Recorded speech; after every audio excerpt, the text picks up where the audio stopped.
Kombur-kombur Molotov kita yang bilang-bilang ya ada, yang bilang-bilang saya kepingin banget ya. Biasalah namanya orang kepingin, macam mana mau kita bilang lagi. Tapi sanggup maju enggak dia. Ada partai pendukungnya enggak dia. Ada masyarakat independen yang mendukung dia, ada enggak dia. Ini kan semuanya perlu persiapan. Semangat aja yang ada, tapi dukungan tak ada. Tak jadi juga ini. Mungkin nanti berpartisipasi di politik mungkin, tapi jadi ketua nggak mungkin. Karena saya tahu bahwa saya kalau mau masuk pun baru, anggota baru. Anggota baru jangan banyak cerita, banyak tingkah. Ada yang minta abang untuk masuk dari partai-partai itu? Yang kuning, yang biru atau? Adalah yang mengajak ke kiri, ke kanan, ke muka, ke belakang, biasalah ada. Namanya pun berkawan kita. Tapi kadang-kadang kita nggak tahu ini jujur atau cuma manis-manis mulut. Kadang-kadang nggak bisa terjebak juga. Awak pikir serius, rupanya manis-manis mulut.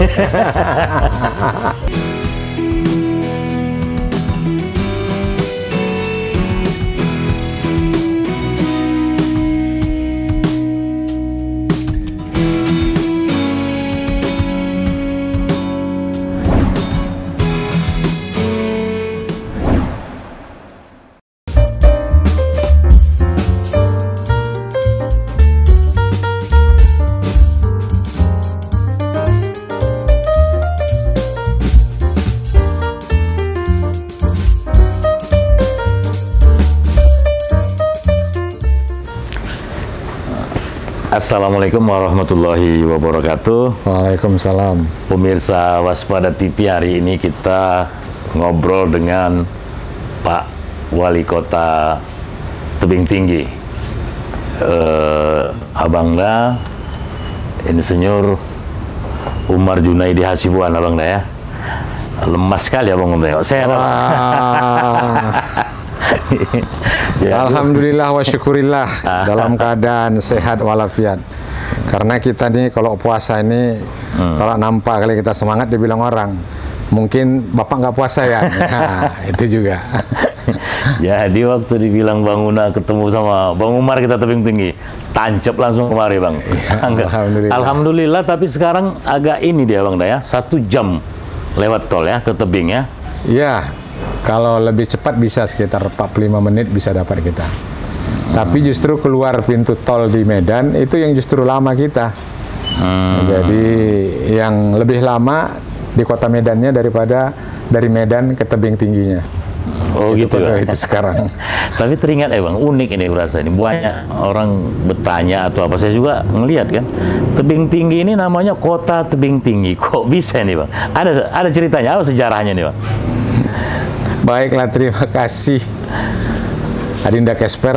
Arti katanya yang pertama kami sampaikan, Tebing Tinggi ini adalah negeri yang sudah lama, negeri yang kerajaan Melayu. Jadi kerajaan Melayu ini dulu ada namanya Kerajaan Tebing yang disebut dengan Tebing Sahbandar. Kenapa tebing? Karena dulu yang rendah itu Sungai Padang.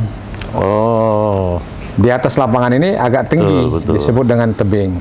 Dulu pelayaran itu dilakukan di daerah Deli Serdang, Serdang Bedage dan Tebing Tinggi ini, pusatnya di Tebing Tinggi ini, kotanya. Berarti kota lama ini Bang ya? Kota lama. Jadi kota lama semuanya, mulai dari zaman penjajahan Belanda, itu kota ini sudah ada.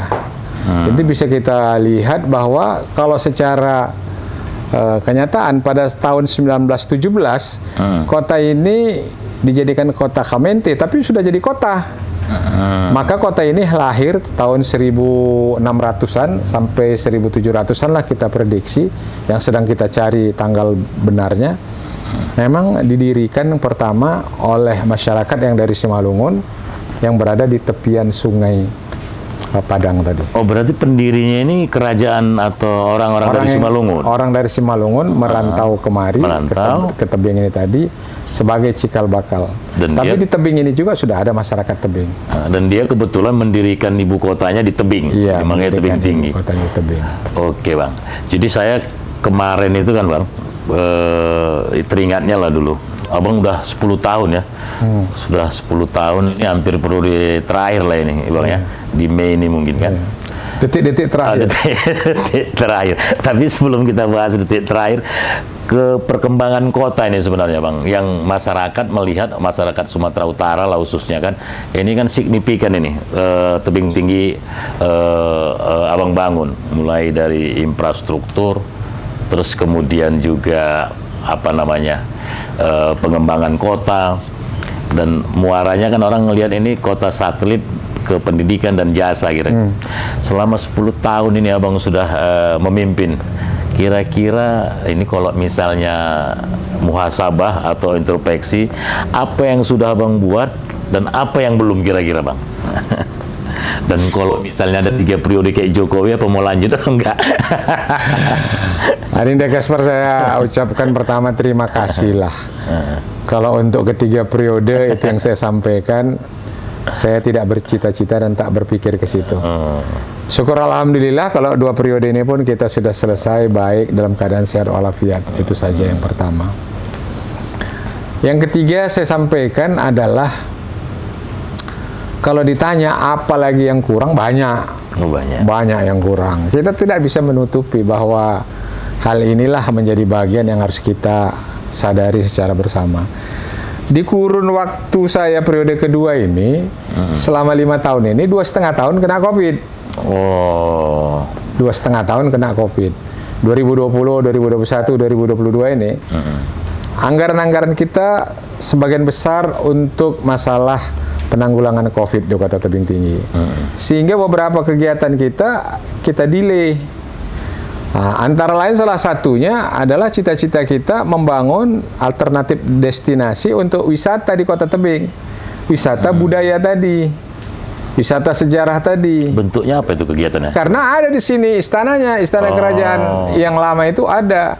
Tapi saat sekarang ini sedang dipergunakan oleh salah satu instansi, nanti tentunya kita ambil dan kita bangunkanlah instansi tersebut, kantor mungkin ya, sehingga bisa kita tunjukkan kepada masyarakat, kepada para wisatawan, inilah kerajaan negeri, apa namanya itu, kerajaan negeri yang ada di Tebing Tinggi ini. Jadi kerajaan negeri tersebutlah yang menjadi bagian yang mau kita tonjolkan, dan nanti dikombinasikan dengan tarian, makanan, dan kuliner tadi menjadi bagian wisata yang komplit antara budaya, seni tari, dan kuliner nanti di tebing. Itu belum terlaksana kita. Oh, berarti program wisata berkelas dunia itulah kira-kira. Iya, kerajaan negeri Padang itulah yang menjadi apa. Makanya kalau ada orang tanya, barangkali Adinda Casper pun nggak tahu itu, bahwa Padang itu sebenarnya ada di tebing. Nggak tahu loh. Iya, Padang tuh orang tanya, Padang tuh di mana gitu. Padahal di tebing Padang itu. Karena sungainya Sungai Padang, kerajaan negerinya kerajaan negeri Padang, kecamatannya Padang Hilir dan Padang Hulu. Padang itu maksudnya betul-betul Padang Minangkabau itu maksudnya? Iya, itu makanya saya bilang Padang itu, atau Padang luas gitu maksudnya, merupakan bagian yang luas menurut saya ya. Kerajaan yang luas lah Padang itu. Tapi Sungai Padang itu sudah ada sejak zaman dulu. Memang sungai itu yang menghubungkan dari Simalungun sampai dengan Batubara sana, itu adalah sungai memang yang dilalui untuk transportasi mulai dari zaman Hindia Belanda dulu. Jadi oleh karena itu kita sampaikan itu masih belum kita kerjakan. Yang kedua, karena COVID tadi, Pak. Karena COVID tadi. Yang kedua, UMKM kita ini sedang mau kita push, tapi kita kena COVID juga tadi. Karena kita melakukan UMKM yang digitalisasi. Jadi UMKM digital itu kita lakukan. Dan pendidikan kita digital juga di Tebing Tinggi ini. Pendidikan digital, bukan online, ya bukan daring, tapi pendidikan dengan menggunakan tidak lagi menggunakan papan tulis belajar biasa, tapi papan tulis yang sudah digital. Jadi artinya kalau ada persoalan, problem, bisa nanya guru sedunia ini. Saya tahu kalau pendidikannya, karena saya pernah di USAID, satu mitra. Tebing Tinggi. Iya, Adinda Casper. Betul itu. Capaian-capaian yang menurut, ini bukan soal narsis atau lebay ya, dalam konteks objektif kan kita harus jujur nih. Itu bicara tadi tentang capaian yang belum karena persoalan COVID, yang menurut Abang yang sudah Abang berikan hampir sekitar 10 tahun inilah untuk tebing tinggi ini. Kira-kira keberhasilannya adalah hal-hal yang abang bangun dari sebelumnya itu. Yang pertama saya sampaikan, membangun satu daerah itu tentunya yang perlu kita perhatikan dan kita bangun adalah sumber dayanya. Itu perlu kita perhatikan. Jadi kami menyatakan mencoba untuk melakukan satu perbaikan di bidang sumber daya manusianya, terutama pendidikan. Itu menjadi fokus kami. Maka kami dengan ikhlas dan secara sukarela menyerahkan bekas akademi bidan kami menjadi bagian dari UIN, Universitas Islam Negeri Sumatera Utara. Itu hibah lah, ya? Itu kita hibahkan. Karena apa? Mendekatkan universitas negeri dengan masyarakat. Supaya biayanya murah, mudah. Yang kedua, kami memberikan bantuan beasiswa kepada mahasiswa-mahasiswa. Saya tidak berpegang atau berprinsip bahwa urusan mahasiswa itu urusan pusat. Tidak seperti itu. Betul. Seperti halnya bahwa mereka itu anak tebing, perlu mendapat layanan, perlu mendapat pendidikan, maka kita berikanlah layanan itu, kita berikanlah pendidikan itu dengan sebaik-baiknya. Maka kita lakukan itu. Ada beasiswa untuk mahasiswa yang dengan IP di atas 3,25 kita kasihkan. Dan juga kita dekatkanlah perguruan tinggi negeri ke sini. Jadi kita tetap menganggap bahwa walaupun SMA itu di bawah kelola provinsi, tapi mereka anak kita juga. Betul. Nah, Adinda supaya paham lah itu kan. Masa kita bilang itu bukan anak tebing? Nggak mungkin juga kan. Itu yang kita sampaikan. Oh, berarti kerjasama dengan UIN dalam konteks pendidikan itu adalah Abangda selaku wali kota Tebing berkoordinasi atau menghibahkan, mewakafkan salah satu akademi bidan itu bagian dari UIN, sehingga masyarakat yang punya talenta atau minat untuk jadi bidan, dia nggak perlu lagi ke Medan, tapi dia langsung. Gimana? Tidak. Akademi bidan itu tutup. Tutup karena sudah tidak lagi pada masanya sekarang. Maka kita serahkan semua bangunan itu kepada Kementerian Agama, dan Kementerian Agama menyerahkan kepada UIN. Ya memang kita mintakan UIN yang ada di sini. UIN-nya dengan program-program UIN itulah yang dibuka di sini. Ada, kalau saya tidak salah, 5 prodi lah di sini dibuka UIN. Jadi UIN itu hadir di tebing tinggi, membuka prodi di tebing tinggi, dan kita berharap itu dikembangkannya. Dan ada kemudahan daripada masyarakat tebing tinggi untuk mendapat pendidikan perguruan tinggi yang murah, berkualitas di tebing. Itu minimal ada fasilitas lebih lah kepada masyarakat tebing dari UIN-nya sendiri. Iya, cobalah Dinda pikir, ongkos ke Medan aja udah berapa, makan minum udah berapa, kos di situ berapa. Jadi oleh karena itu kita hitung-hitung, ini kalau 1000 anak tebing yang sekolah ke sana udah berapa banyak gitu yang harus dikeluarkan. Kenapa enggak sekolahnya atau kampusnya yang didekatkan ke tebing tinggi? Ini menjadi bagian dari kita lah. Ini Abangda, ini agak nyempal ke politik kita ini sikit ini. Itu tadi program dan capaian-capaian dari Abangda sebagai wali kota. Jadi tahun 2002 ini ada beberapa ada 5 gubernur dan beberapa kabupaten wali kota dan bupati yang habis masa jabatannya kan. Dan salah satunya ini termasuk tebing. Jadi kalau aku baca di Google tuh bulan Mei kira-kira tanggal 22. Ini injury timeline ya.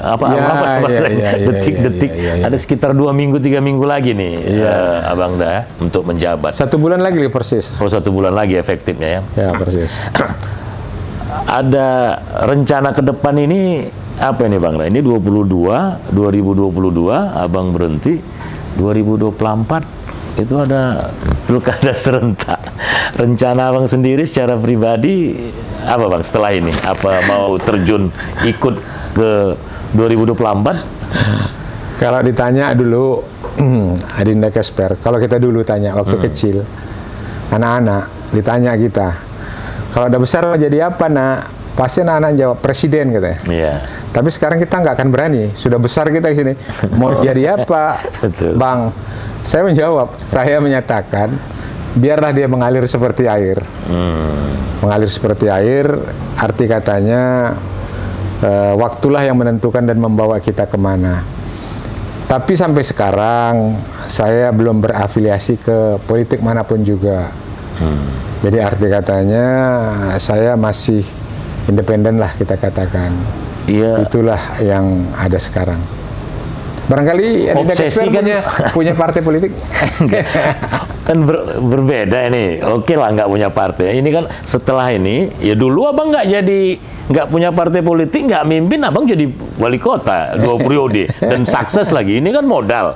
Artinya dari sisi partai ngelihat, wah ini berhasil tebing tinggi, kemudian punya konstituen tradisional minimal apa, ya kan? Yang pertama saya kalau berakhir masa jabatan ini kepinginnya istirahat dulu. Oh istirahat dulu. Istirahat dulu. Kan 2 tahun lagi bang. Ya, 2024 istirahat 2 tahun belum juga. Istirahat dulu lah, kita istirahat. Oke, iya. Arti katanya menikmati usia-usia pensiun. Ya, mudah-mudahan kalau ada yang mau memakai kita, ya kita tengok dulu kemampuan kita sampai mana gitu. Karena kita kan ada keterbatasan fisik, ada keterbatasan usia kan tentu ada. Jadi oleh karena itu kalau diajak orang bertinju kita nggak akan mungkin. Satu, diajak orang lari-lari kita nggak akan mungkin. Tapi kalau diajak orang nyanyi mungkin masih bisa gitu kan. Ini diajak orang gubernur nih Pak. Tapi saya tangkap ada, tapi kita lihat ke depannya gimana. Iya, iya. Kita sesuaikan lah. Ada apa namanya itu? Kimiawi politik ke depan. Sponsornya bilang, sponsor kan selalu bilang di televisi, sesuaikan kepuasan Anda dengan keterbatasan dana. Itu dia. Oke, kita berandai Bang. Lepas dari unsur-unsur tadi. Abang di tebing sudah menjabat, sudah punya program, ada yang direalisasikan, ada yang belum tercapai. Kalau seandainya Abang mimpin Sumut, obsesi Abang dengan pengetahuan, baru kemudian pengalaman tebing, kira-kira Sumut ini mau Abang bangun seperti apa? Ini kita berandai-andai. Tebing sudah, ini kalau Sumut. Saya tak berani menyatakan seandainya saya memimpin Sumut gitu, seandainya.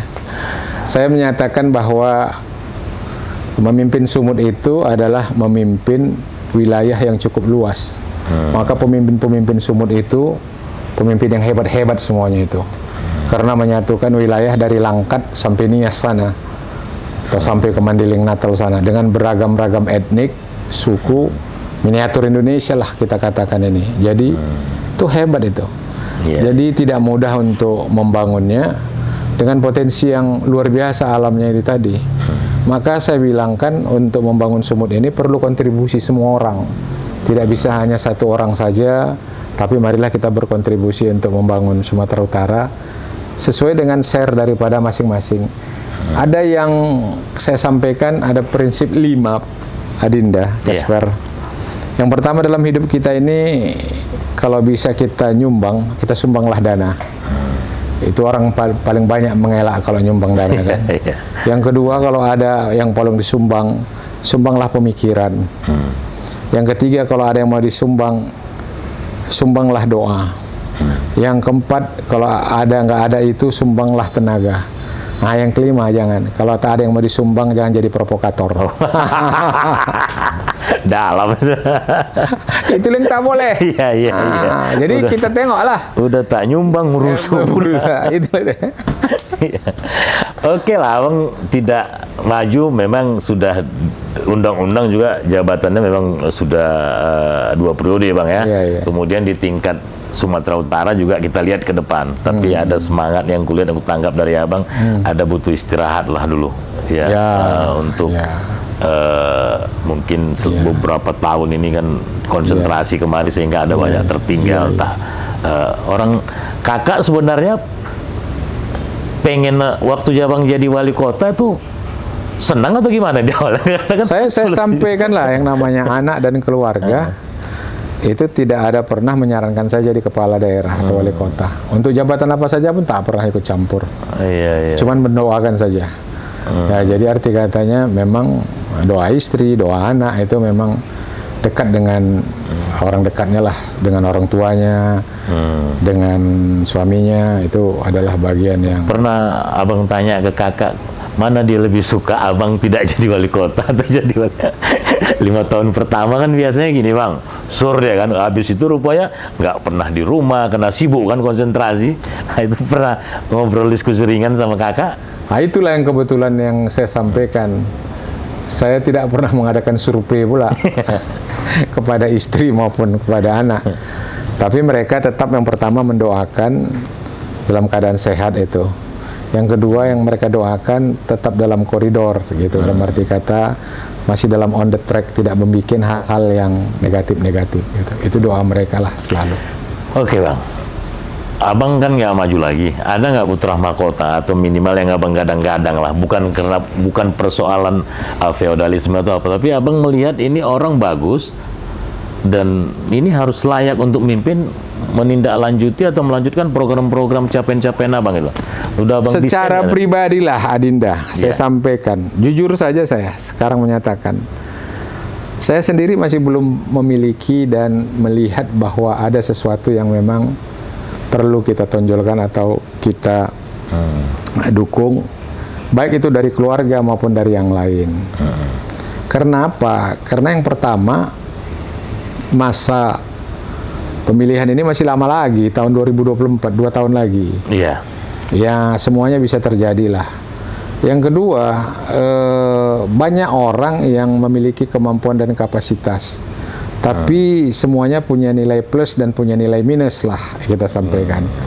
Tentunya saya yakin masyarakat tebing tinggi ini cerdas lah nanti memilihnya. Di antara yang baik-baik itu pasti akan muncullah yang terbaik nantinya. Tapi saya tidak menyediakan atau menyiapkan putra mahkota. Tidak ada itu. Nggak ada itu ya? Tidak ada itu. Saya jamin 1000%. Itu kalau itu saya jamin kan. Tidak ada. Karena apa? Ini merupakan bagian daripada memang kebijakan saya seperti itu dan memang kondisi kenyataannya memang seperti itu juga. Tidak ada. Nggak ada tuh ya? Tidak ada. Tapi jadi, kalau ada yang minta dukungan ke abang dah, kan biasa nih incumbent, abang kan senior punya basis, ada nggak yang sudah mulai datang minta dukungan lah, minta di backup, kira-kira begitu? Kalau minta di backup menurut saya belum ada sampai sekarang, belum ada, ya? Karena waktunya masih panjang. Tapi kalau ada yang secara ya kombur-kombur meletup kita lah, kombur-kombur meletup kita yang bilang-bilang ya ada, yang bilang-bilang saya kepingin banget ya, biasalah namanya orang kepingin, macam mana mau kita bilang lagi. Tapi sanggup maju nggak dia, ada partai pendukungnya nggak dia, ada masyarakat independen yang mendukung dia, ada nggak dia. Ini kan semuanya perlu persiapan. Jadi kalaupun kita semangat aja yang ada, tapi dukungan tak ada, tak jadi juga ini. Betul. Iya, jadi makanya berimbanglah antara semangat, dukungan, kemampuan, dan kapasitasnya untuk maju itu tadi. Menurut saya perlu persiapan. Nggak ada keinginan abang mau ke parpol gitu bang, mimpin partai politik, baik tingkat sumut atau tingkat tebing itu, belum ada niat ke situ bang? Kan pasti abang banyak digambar saya partai. Kalau mungkin nanti berpartisipasi di politik mungkin, tapi jadi ketua nggak mungkin, karena saya tahu bahwa saya kalau mau masuk pun anggota baru jangan ada banyak cerita, banyak tingkah. Gampang itu bang, hampir semua banyak contoh itu nggak pernah jadi anggota partai langsung ketua. Nggak usah lah saya sebut abang itu kan.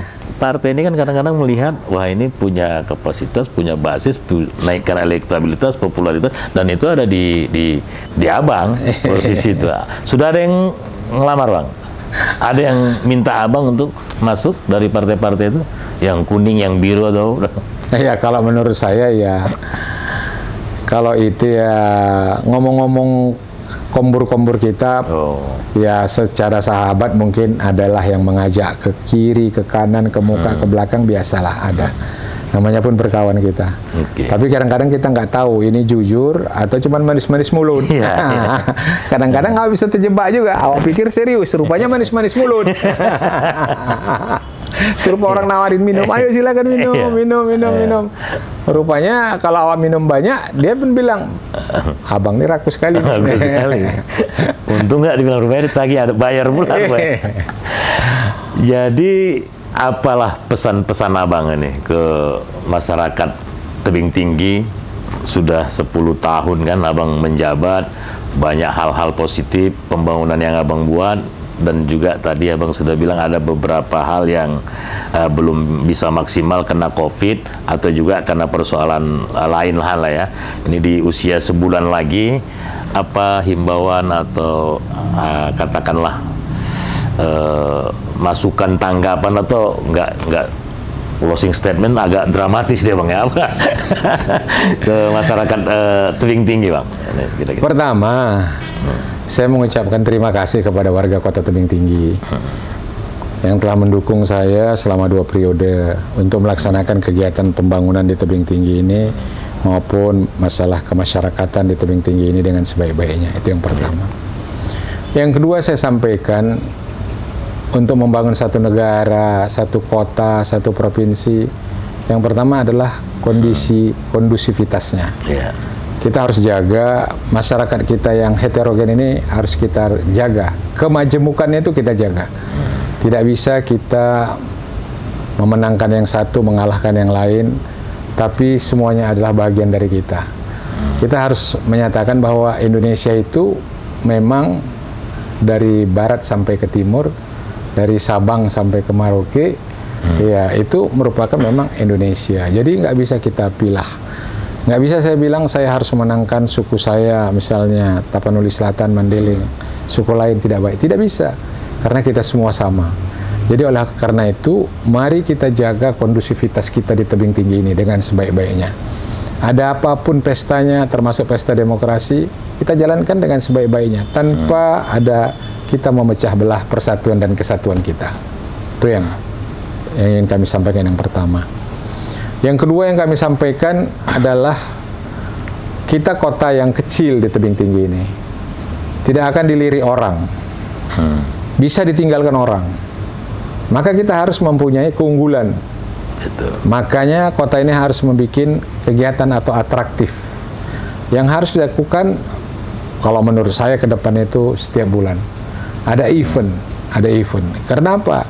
Karena kita harus mendatangkan orang dari Medan lah kita katakan, atau dari daerah-daerah lain untuk singgah ke Tebing.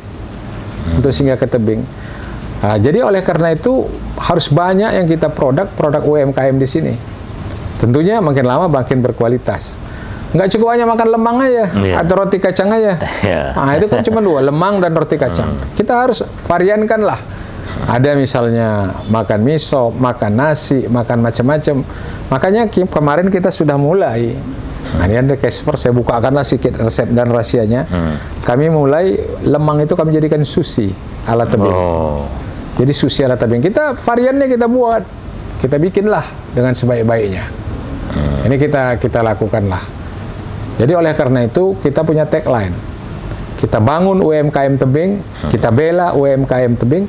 Tapi kita harus beli produk UMKM Tebing. Bangun, bela, beli. Bangun, bela, beli. Iya, itu baru maju dengan membuat digital ini tadi. Jadi arti katanya kita harus lebih mencintai produk kita daripada produk yang lain. Kita mendorong UMKM ini go digital dan kita sudah memasukkan mereka di marketplace. Ada 57 produk di marketplace. Jadi online bisa lengkap itu semuanya ya? Semua lengkap. Ada halalnya, BM POM-nya. Iya, itu yang kita sedang terus. Dan kita hari ini juga, kita dengan LP POM MUI sekarang sedang melakukan 20 produk yang sedang kita sertifikatkan lagi. Produk UMKM kita harus ada di situ. Yang ketiga memang kita harus nangkap. Saya sampaikan kepada Adinda Casper, termasuk kepada kita semua, bahwa tebing ini kan antara Medan dengan Parapat. Betul. Kita tahu kapasitas Parapat itu, daya tampung daripada kota Parapat terhadap jumlah turis itu terbatas. Apalagi jumlah mobilnya terbatas. Sehingga nanti kalau orang yang ke Parapat itu sudah over capacity, maka dia akan mencari alternatif tempat wisata yang ada di berikutnya. Maka di tebing harus ada wisata. Maka wisata budaya dan wisata kuliner itu menjadi bahagian daripada kita. Tapi syaratnya harus ada. Syaratnya harus bersih. Syaratnya yang kedua harus murah. Yang syaratnya ketiga harus menarik, atraktifnya. Maka kita berencana bangunan kerja negeri Padang itu akan kita pugar dari awal, tapi karena masa jabatan saya berakhir, saya titipkanlah kepada pejabat yang akan datang untuk kerja negeri Padang itu hidup. Kita sambut tamu dengan tarian dari daerah sini. Kita bikin acara semacam simulasi peresmian pernikahan. Dan tentunya biasanya kita ada makan nasi hadap-hadapan, kita hidangkan nanti untuk turis-turis itu. Dan nanti kita bikin souvenir dia berpakaian daerah kita bisa, dan ada makanan, pengganan, dan semuanya yang bisa dijual di situ. Itu konsep yang sudah kita pikirkan, tapi karena kita kena COVID, maka itu masih jadi mundur ke belakang.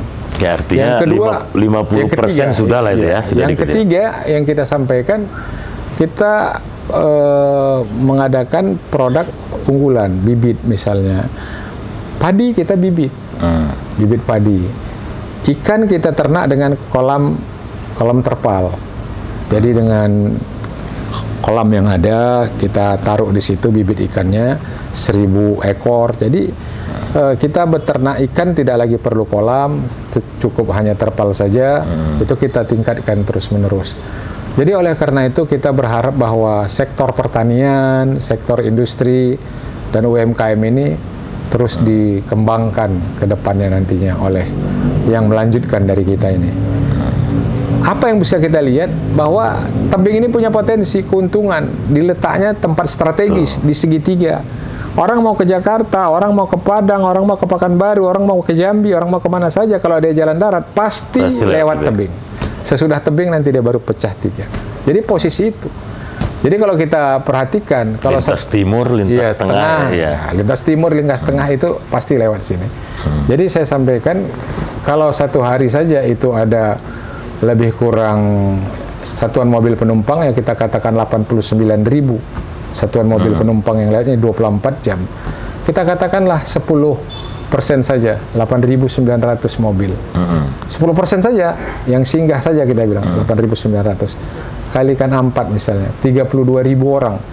Yang nanti kalau turun ke sini, janganlah buang air kecil aja, tapi setidaknya makan dia kali 20.000 lah gitu.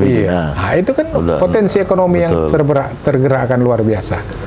Itu saya sampaikan. Jadi itu bisa terjadi kalau kita memang kreatif, punya inovasi, dan produk kita memang produk yang bisa diunggulkan dan dicari orang. Dan inilah yang menjadi bahagian daripada kita semua. Kalau bahan baku banyak, entrepreneur tebing tinggi ini banyak sekali. Anak-anak muda yang kreatif banyak, dan itu tentu perlu dibina. Itulah yang kelebihan. Itulah tadi apa semacam himbauan Bang ya? Iya, kita harus melihat lah. Karena kalau kita membangun itu kan harus kita melihat faktor apa yang bisa mendongkrak kita, leverage yang bisa kita naikkan, atau faktor hambatan apa yang menghambat daripada kita. Jadi orang takut nanti kalau ada siap tol dari dari Medan ke Siantar terus ke Parapat, tebing ditinggalkan. Saya sampaikan sekarang aja kenyataannya, ibu-ibu banyak arisan dari Medan ke tebing. Betul. Kenapa? Karena makannya di tebing murah, enak, jaraknya dekat. Tadi Pak Kasper nyatakan paling lama 1 jam. 1 jam sebentar aja ngantar anak sekolah, habis itu pergi ke tebing, arisan, habis itu pulang jemput anak sekolah lagi di Medan, masih bisa. Wisatawan dari luar negeri itu pun Danau Toba penuh di Parapat, di Siantar misalnya ke Parapat, dia kemari ada hotel, habis itu pergi lagi dan bisa. Nah, makanya saya bilang, kalau orang yang datang dari Jakarta, makanya kita bilang maka kota tebing ini kota yang ke depan jadi kota MICE, meeting, insentif, convention dan exhibition. Jadi kalau kita sampaikan dari Kuala Namu ke tebing tinggi ini cuman 25 sampai 30 menit. 30 menit ya. 30 menit saja. Kalau di sini menawarkan hotel dengan berkualitas dengan harga murah, fasilitas convention kita sudah ada di tebing tinggi ini, mengadakan rapat-rapat convention konferensi itu akan jauh lebih mudah dan murah. Habis itu ke Parapat. Nah, itu dia. Medan kan mahal. Medan kan mahal kan? Medan kan mahal. Makanya itu oleh karena itu kita harus ada mengambil nilai-nilai plus yang ada yang di kita. Oke, terima kasih ya Bang Da. Terima kasih Adinda Kasper atas kehadirannya, ya Adinda Ikhtiar atas kunjungannya, berdiskusi kita. Mohon maaf di bulan Ramadan ini kita nggak bisa menyediakan air minum karena kita dalam keadaan berpuasa. Kami mengucapkan selamat melaksanakan ibadah puasa Ramadan. Semoga puasa kita puasa berkah. Betul, amin. Semoga puasa-puasa kita menjadi puasa yang diterima oleh Allah dan kita dilindungi semuanya. Amin. Oke. Baik, pemirsa Waspada TV, itu tadi pembicaraan menarik kita dengan Abang Da Bang Umar, Wali Kota Tebing Tinggi. Kalau nggak ingat waktu, itu kita mau 1 jam atau 2 jam lagi nih. Ini sambil diupdate, sambil apa namanya kalau HP itu Bang, dicas ini 2 SKS tadi ini diskusi dengan Bang Umar ini. Dan pemirsa TV, kalau nanti di 2024 ada nama Umar Junaidi, jangan lupa juga kalau ada. Kalau tidak ada berarti memang lagi istirahat, menyiapkan segala sesuatunya. Jangan lupa ikuti terus Waspada TV Kombur Malotub. Jangan lupa subscribe, share, dan juga like video atau percakapan Kombur Malotub ini. Akhirul kalam, Allahul muwafiq ila aqwamit thoriq. Assalamualaikum warahmatullahi wabarakatuh. Waalaikumsalam warahmatullahi wabarakatuh.